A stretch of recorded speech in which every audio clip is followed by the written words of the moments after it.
Kemudian di antara hal yang membantu kita untuk menghadapi futur ya, yaitu kita perhatikan tentang naik turunnya iman kita ya. Kita sudah sepakat dalam akidah Ahlussunnah wal Jamaah, al-iman wa yazid wa yanqus. Iman itu naik dan turun. Kita semua merasakan itu. Kadang kita merasa dekat dengan Allah, terkadang kita merasa jauh. Terkadang kita merasa rindu, terkadang kita merasa ibadah kayaknya enggak nyaman ya, ada sesuatu. Ini menunjukkan iman kita tahu naik dan turun. Di antara perkataan yang ini dari Abu Darda, yaitu seorang perhatikan tentang gerak-gerik imannya. Abu Darda radhiyallahu anhu berkata, "Inna min fiqhil abdi an yata'ahda imanahu wa ma naqasa minhu." Di antara fikih seorang hamba, dia perhatian, dia lihat selalu cek-cek imannya kapan naik, kapan turun. Wa min fiqhil abdi an ya'lama amuzdadun huwa am muntaqisun. Jadi di antara fikih seorang hamba, dia tahu kapan imannya naik dan kapan imannya turun. Wa inna min fiqhir rajuli an ya'lama nazagati syaitani anna ta'tihi. Dan di antara fikih seseorang, dia tahu godaan setan kapan mendatanginya. Dia tahu kapan godaan setan mendatanginya. Nah, ini semua menunjukkan di antara fikih seseorang, dia tahu kapan imannya naik, kapan imannya turun, dan dia tahu kapan sebab-sebab imannya naik dan kapan sebabnya. Dia tahu kapan dia lagi semangat, kapan dia futur, dia tahu. Maka dia perhatikan dan dia berusaha menghindarkan sebab-sebab dia futur ya, sebab-sebab dia futur. Seorang tahu ketika misalnya kalau dia bergaul dengan si fulan, saya ketemu dengan si fulan, iman saya bertambah. Sebaliknya dia tahu kalau saya bergaul ngobrol sama si fulan, iman saya semakin apa? Berturun. Ya sudah, jangan bergaul sama dia, sekedarnya aja ketemu saya hello, kemudian tidak berpanjang-panjang.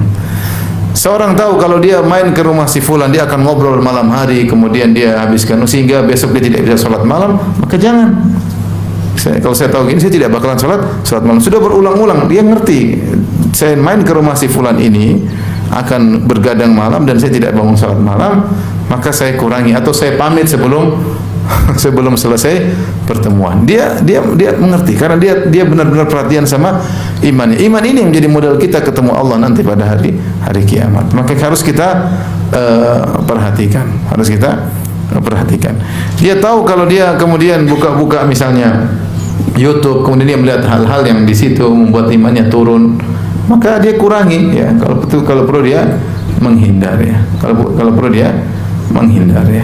Jadi masalah kita ini terkadang berjalan, kita cuek, mau iman naik, mau iman turun, tidak kita perhatikan. Iman kita turun terus, tidak kita sadari. Dan masalah iman turun ini bukan hanya sekedar kita yang penting saya sholat 5 waktu di masjid. Oke, tapi iman ini kita meskipun sholat waktu 5 masjid, yang memberi faktor atas iman naik turun bukan cuma ibadah fisik yang kita lihat zahir, ada ibadah batin juga yang menjadikan iman naik atau iman apa? Turun ya. Nah, seorang berusaha memperhatikan tentang kondisi imannya, benar-benar dia perhatikan dan dia tahu bahwa iman adalah modal dasar utama. Ini yang dia perjuangkan. Kenapa saya haji, kenapa saya umroh, kenapa saya ikut ngaji, adalah untuk meninggikan kualitas iman saya. Kenapa saya bayar uang banyak-banyak untuk hajian? Kenapa saya berdoa untuk umrah? Kenapa saya sedekah? Kenapa saya berdoa sama orang tua? Kenapa saya baca Quran? Saya untuk meninggikan kualitas iman saya yang kadang turun. Ya. Maka jangan kita kemudian santai, tidak kita pedulikan kapan iman kita turun. Dan itu tidak hanya pada yang zahir-zahir saja. Masalah hati juga harus kita perhatikan ya. Kapan kita begini kemudian kita ria, hati-hati. Oh, jangan begitu. Kapan kita mengupload, kita merasa kok kita mencari pujian orang, kok kita senang dengan komentar orang, udah kita berhenti, jangan lakukan. Jangan spekulasi dengan iman. Iman ini yang kita perjuangkan, itulah modal utama kita kalau kita bertemu dengan Allah Subhanahu wa taala. Semua kesimpulan kita pada iman kita.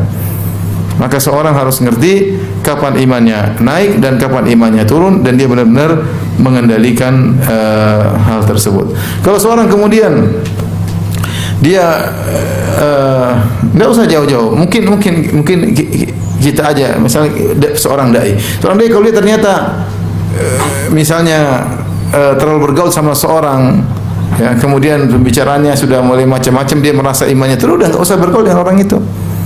Nggak usah bergaul dengan orang itu. Demikian juga seorang misalnya berinteraksi dengan ibu-ibu, dengan akhwat, membuat dia imannya turun, nggak usah. Ya. Kita iman ini modal dasar kita, jangan spekulasi. Saya kok pengajian kok malah interaksi dengan akhwat, interaksi dengan, dan kemudian ternyata saya merasa ada perubahan dalam hati saya, tidak bisa mengontrol, sudah. Jangan maksakan diri. Jangan maksakan apa? Maksakan diri ya.